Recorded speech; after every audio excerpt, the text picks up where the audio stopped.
nkakasa Kyengera mu Greater Kampala program mweri bulungi nnyo ate si kyokka ngenda kusinziira awo nfuba okulanga nyongera amazzi mu kitundu kyange kubanga water coverage ya Kyengera Town Council eri wansi ekirala nziza okutunuulira ebyenjigiriza kuyamba ku baana baffe masomero bapita mu bursaries era ku kaseera ke kamu nziza okutunuulira abakyala bange okulaba nga tubateekateeka n'ekisembayo tutunuulidde nnyo settene y'abavubuka abavubuka tulina okubakwataganya okulanga bafuna emirimu nga tugatta abakozesa n'abanoonya emirimu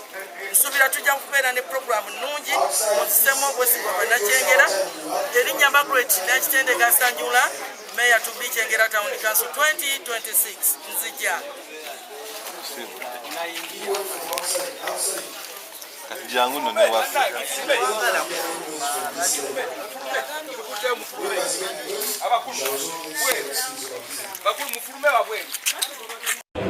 erinnya lyange nze Ssemugera Joseph Bitokote nesimbyewo kuba chairperson LS3 Kyengera Town Council oba kye basinga okumanya nga meya njagala okujja independent ate nabadde nvuganya ku tiketi ya NUP okusooka nsamatidde na process bwe yamprocessinze nti okusooka nze yalangirirwa ne bagamba nti Bitokote nze nina kaadi wayitawo essaawa 2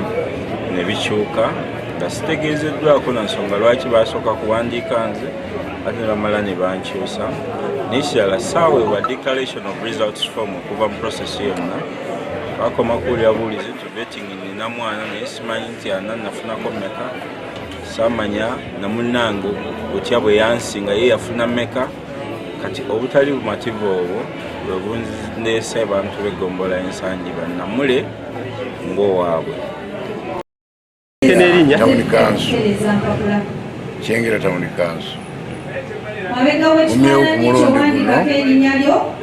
okutumbula Kyengera tandikira mu bulamu ebyenjigiriza enguudo